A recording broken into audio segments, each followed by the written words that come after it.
as I am unable to exercise my constitutional right to vote, I do not have command of my own life.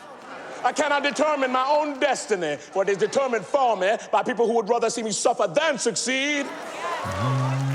When you bring out details, when you're recreating history, it becomes an out-of-body experience. I saw my aunts, I saw my cousins, I saw people I saw in my family photos from the 60s. It's no longer a photo in a book. You're right there facing it.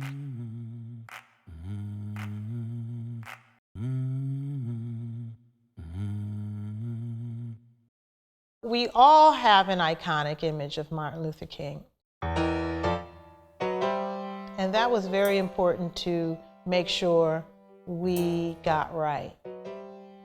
David Aiello, I made his collar maybe 1/4 of an inch or 1/8 of an inch higher because King had a little roll of flesh on the back of his neck all the time. But we were very focused in the camera test that we got that right.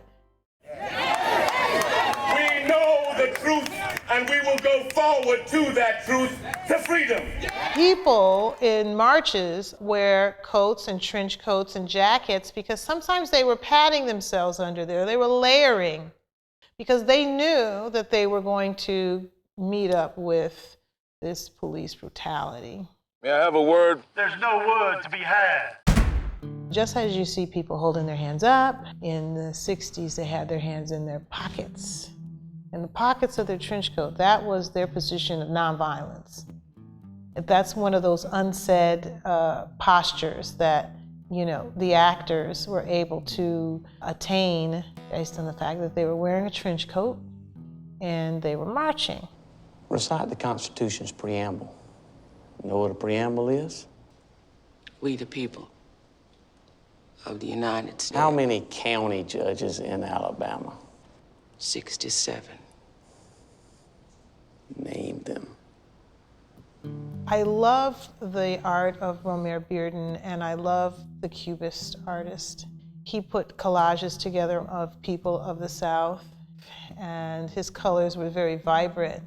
So I feel like I took the attitude of a Cubist or Bearden, and by the time we get to the end of the film, I wanted to really see the colors, flags at the Montgomery Capitol, all of a sudden this triumphant ending. Hey, Mark. The marches in Selma, the movie, are very powerful, but I think they're even more powerful because people are marching today. It sparks this whole discussion about what are the similarities, what's different, what's not different. And I think that's really the success of what we've done. You really choke up because you have the same feeling yourself.